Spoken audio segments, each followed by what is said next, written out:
One of my investors lost 3 lakhs because he didn't adhere to this principle. Yes, I am talking about the 3 shields that you must have before you even get started with investing. Are you curious?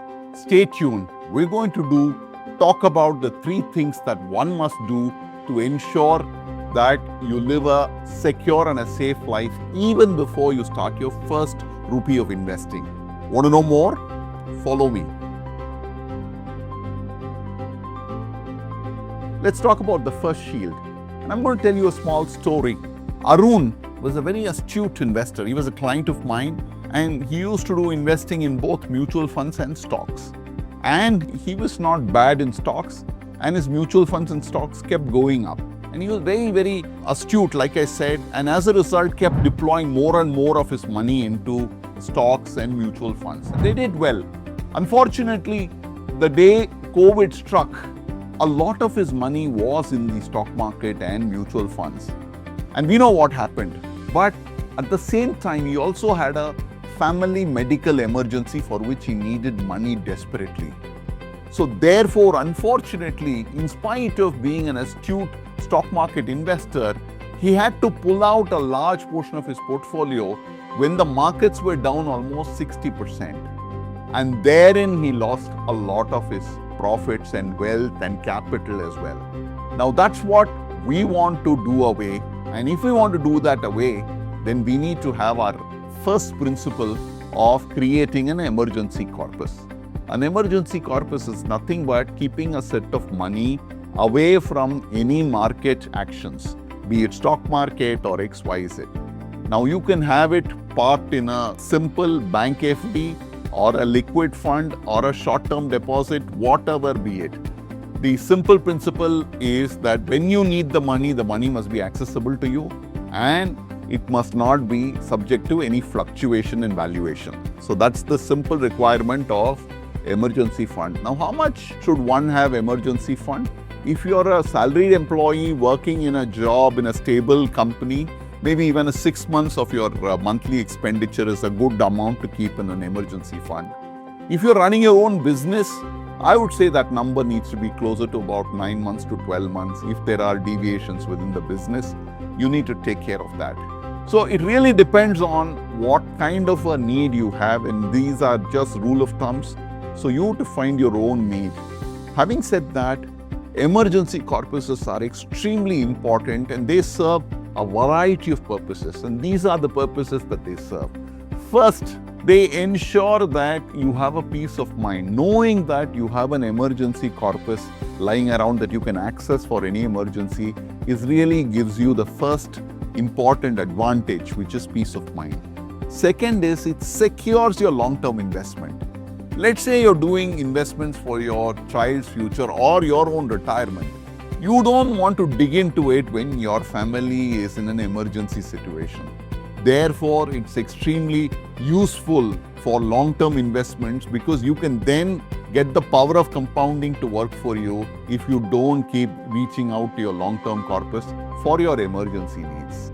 Third, your long-term corpuses can be invested in risky investments which may go up or go down and therefore are immune from your emergency needs at various points in time. Therefore, having an emergency corpus helps you secure yourself financially and your family's financials in the long run. So do consider having the first shield, which is emergency corpus for yourself. Before I talk about the next shield, I'm going to tell you a small incident. Rajendran was a businessman who was into computers and peripherals. He used to run his small mom and shop business. He had a two-wheeler on which he used to travel and meet customers and deliver some of his products to them. The business was doing well, he had a small family and everybody was happy. Unfortunately, on one of his visits outside on a sunny day, being in his 50s, he suffered a discomfort. He was quickly rushed to a hospital. Unfortunately, it proved too late and he passed away of a massive cardiac arrest. Not having any form of insurance meant that the borrowers at the business doorsteps wanting to be paid off immediately after the incident. The children who were thinking about and dreaming about an overseas education at some point in time quickly realized that they need to settle for something and quickly get into jobs because the family needed to be financially secured. The wife, who was a homemaker, quickly donned on an entrepreneur role and stepped into the business, although she knew little about it at that point in time. A lot of these changes we see in our day-to-day life, and this is not something that we would want our family to undergo in case something were to happen to us. That's the second shield I'm going to talk about, and it is called a term plan. A term plan, my friend, is a very simple product. It gives you a very large cover for a very small premium. The premium is relatively small as compared to the cover. So for instance, as an example, a 1 crore term insurance will probably cost you about 15 to 20,000 rupees per annum of premium for somebody in his 30s. It's a very small premium. The other side is that you don't get a return on this, and which kind of confuses a lot of people. A lot of people don't take term because you don't get any payoff if you survive the term. Look at it this way. We all take car insurance, we all take multiple insurances which have no benefit that comes back to us, and they are much more expensive than this. So do consider your family's security and peace of mind, and do take a term insurance. Now the next question comes, how much term should I take and what's the ideal size? You can do a detailed need analysis at some point in time, but a basic rule of thumb says 20 times of your annual earnings can be a term insurance. So if you're somebody who's kind of drawing about 7.5 lakhs per annum as your compensation, then something around 1.5 crores should be the term insurance that you should be taking for yourself. Now, if you take a term insurance much earlier in your life, then you will get the benefit of a lower premium. Also, it is advantageous because you will have the benefit of a good health. As a result, your premiums will be much lower. As you grow older and the older you get, the premiums tend to go up with age, also with illnesses. Today, most people, as they go up their corporate ladder, find that they have either a hypertension or they have some health hazard. Therefore, the term insurance premium also will be adjusted accordingly and will be very high. Therefore, it is advisable to look at a term insurance cover when you are in your early 20s or even early 30s. Is a good time for you. Now, who should be taking a term insurance? Anybody who has dependents. So if you've started a family, you have a wife, you have young children, you must have a term insurance. That's absolutely essential.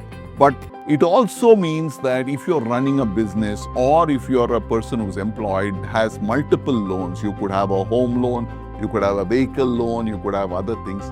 All of these also need to be covered so that in the event of the person not being there, the insurance money may be used to pay back the loans. So that's really the concept of a term insurance, and this is really something that ensures that the family has a certain amount of security with which they can live their lives. The advantages of having a term insurance: first, you can secure your family against any financial issues later on. The absence of the earning member in the family can be mitigated by a reasonably good term insurance to the extent. Of course, the emotional loss can never be made up, but financially we can ensure that the family doesn't suffer beyond the ordinary. Second, the goals that the family set for themselves, children's education or a reasonably comfortable life for the rest of the family, the spouse, can still be maintained by taking a very, very good term insurance. Third, you could also enjoy tax benefits if you're in the old regime, ATC. The premium paid every year for term insurance will be eligible for tax deduction. To that extent, it is advantageous. Term insurances also give you cover for a reasonably long period of time. So as long as you've taken the cover, and then if you incur health hazards like diabetes or XYZ, your cover will continue to stay put. Therefore, you get the advantage as long as you've taken the cover when you are healthy. Next, if you are wanting additional riders, there are multiple riders. There's a critical illness rider, there are premium waiver riders that you can take along with your term insurance, which can also add the amount of benefits that you derive out of that policy. Friends, term insurance is not a product for return. It's a product for safety and it's a product for the family's security.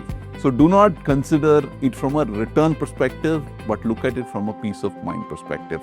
So the second shield, term insurance, is a very, very important shield that you must consider for yourself, especially if you have a family behind. Now the third shield.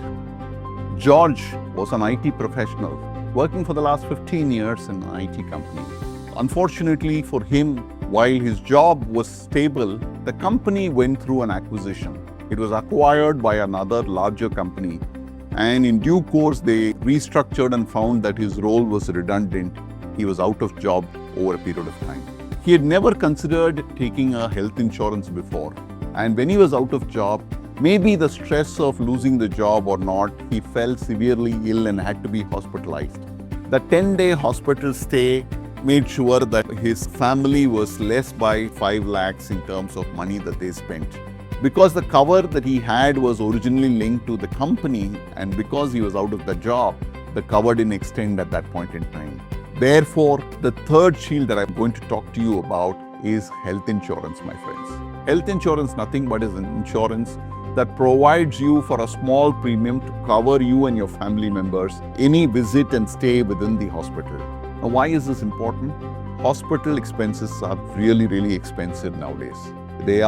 Hospital inflation is among the highest, be it the facilities that hospital provides, the specialist costs, the surgery costs, and post-operative care. All of these keep rising all the time. While the quality of care has gone up, so has the cost. Therefore, as a prudent individual, one needs to ensure that you have adequate medical insurance at all times, away from what your company provides. Exactly for the reason that we spoke about, that in the event that you're between jobs, you should not be without a cover. Why are we talking about health cover even before we start investing a single rupee? Let us assume you have been investing monies into markets and you didn't have a health insurance, and for some reason you had a health hazard. If you get into a hospital, 5 lakhs of your money goes away, then your investment process is futile because the money that you invested so far is drained for medical expenses. That's not something that you want. By paying a reasonably smaller chunk of money as a premium, you can secure yourself against medical cost much more easier, while the financial investments that you do can continue to power themselves so that be it your child's education or your future retirement needs can continue to be available for you later. Like I said, hospital inflation is one of the highest. So you need to make sure that you are adequately covered because our lifespans are going to be much larger. Therefore, you don't want to discover that late in life you don't have a hospital cover. So the earlier you start and cover it for the longer period, the better it is. And it's an annual renewal policy, so you will get the benefit. Next, in terms of premium, the younger you are and the healthier you are, the better it is to take a health insurance because you will ensure that the cost of premiums are much lower when you take it younger and without any health hazard as you may have. Now, these are all some of the reasons why we believe health insurance is a very important third shield that one must have. Now, without these 3 shields, an emergency fund, a term insurance, and a medical insurance, we would recommend you not to start investing because your investments could be interrupted to take money for any of these 3 leaves. Therefore, remember these 3 shields even before you start investing.